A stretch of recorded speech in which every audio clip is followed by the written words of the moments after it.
continuación hará uso de la voz hasta por 10 minutos la doctora Pilar Calva, de Observatorio Regional para la Mujer de América Latina y el Caribe, AC.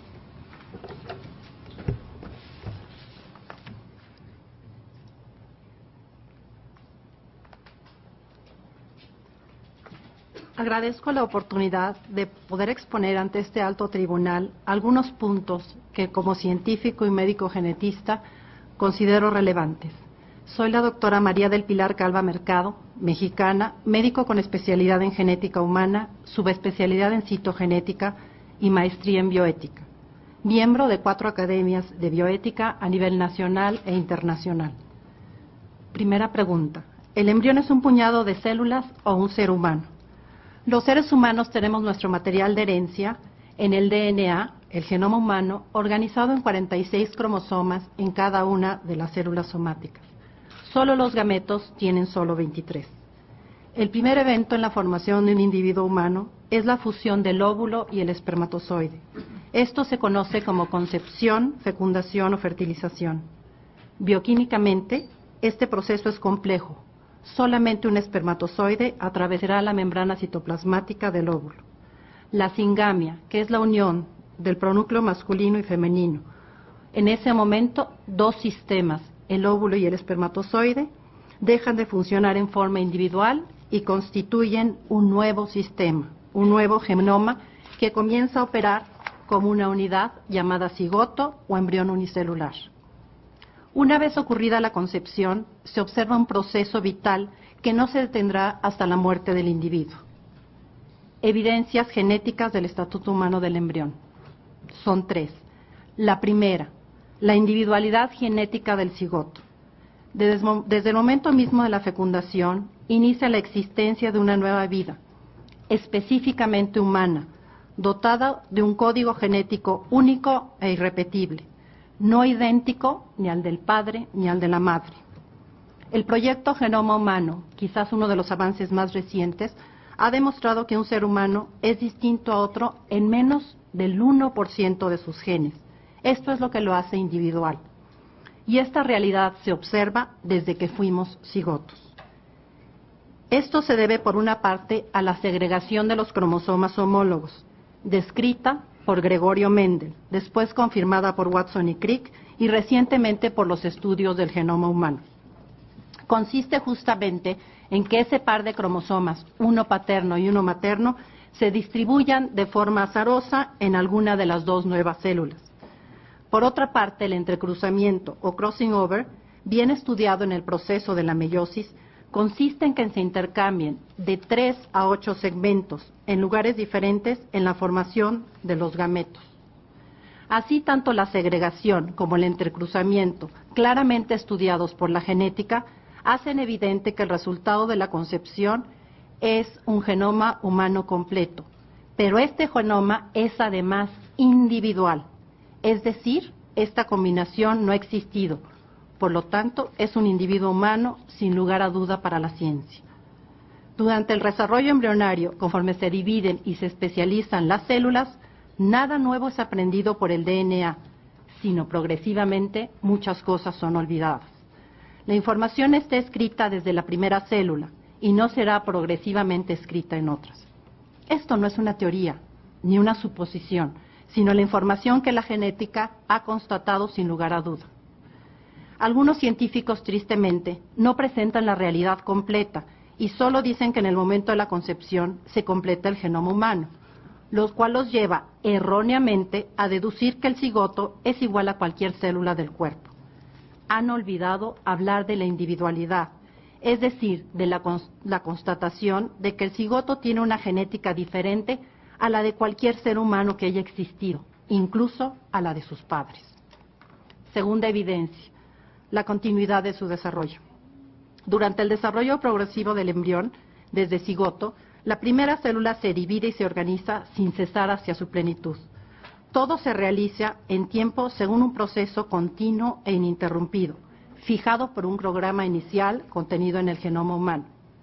Es necesario recordar que el carácter potencial de la información genética, por lo cual lo que está presente en el patrimonio genético no es formalmente el cerebro ni ningún otro órgano, sino únicamente el programa de su formación futura.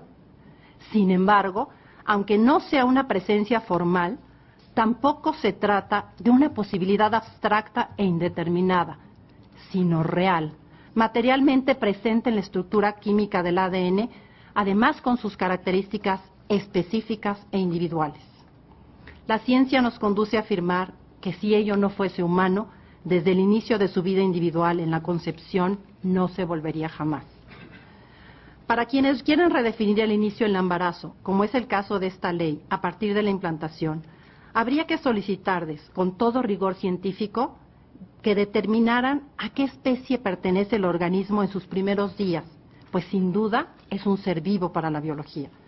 Además, tendrían que poder explicar cómo sucede el proceso de cambio de una especie en otra, que se conoce como evolución, en escasos 14 días, cuando la evolución, sabemos, ha tardado millones de años.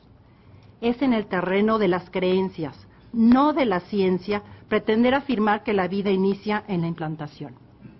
Otro engaño utilizado frecuentemente es reducir a un ser humano a la manifestación de una de sus características, la capacidad de razonar y sentir. El ser humano, desde su concepción, tiene inscrito en su genoma la capacidad de pensar, razonar y sentir. Solo hay que permitir que se desarrolle para que lo pueda expresar. Pero si nace sin esta capacidad, como las personas con discapacidad mental, o la pierde, no afirmaríamos que no es un ser humano. Por ejemplo, un perro antes del nacimiento, si tiene un problema en sus cuerdas vocales y no ladra, no podríamos afirmar que puesto no ladra no es perro. Más bien, si ladra, puedo afirmar que es perro. Pero si no lo hace simplemente porque está dormido, no puedo decir que no lo sea. Es al revés, puesto que él es perro, podrá ladrar. Tercera, la autonomía de la vida prenatal.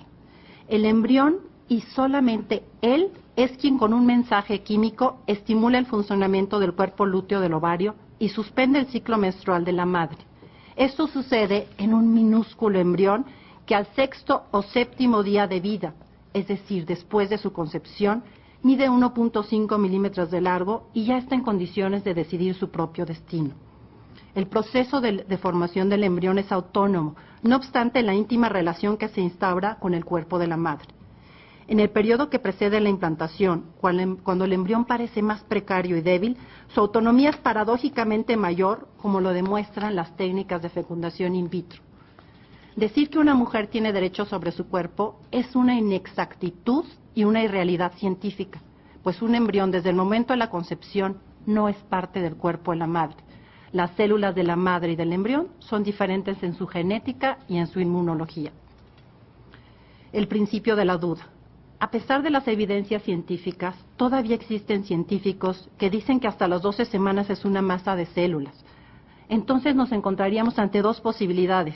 Ante la duda, tratar a una masa de células como un ser humano o a un ser humano como una masa de células. Por supuesto, tendría que ser lo primero. Otra cuestión que me preocupa es poner a su consideración la redefinición del embarazo, que ya se ha contemplado en diversas leyes, como ha sido mencionado. En medicina se considera que la vida inicia en el momento de la concepción y en ese momento se habla de un embarazo presuntivo. La redefinición del embarazo, peligrosamente, abre la puerta a nuevas amenazas, la manipulación y la utilización de los embriones sobrantes, la clonación, la obtención de células madre embrionarias e incluso la venta de embriones humanos, ya que todos estos procesos se dan antes de la implantación. Entonces, el embrión es cosificado. La ciencia debe servir al ser humano. Los médicos como profesionistas estamos para defender la vida y la salud y evitar las enfermedades, tratar siempre de curar a los enfermos y cuando no lo podemos hacer, debemos aliviarlos y consolarlos. Señores y señoras ministras, mi conclusión sería: el inicio preciso de todo ser humano es cuando la información genética necesaria y suficiente se reúne dentro de una célula, el óvulo fertilizado, y este momento es la concepción. Por lo tanto, toda acción sobre un embrión, desde el momento de la concepción, se realiza sobre un individuo humano, constatación de la genética humana. Muchas gracias.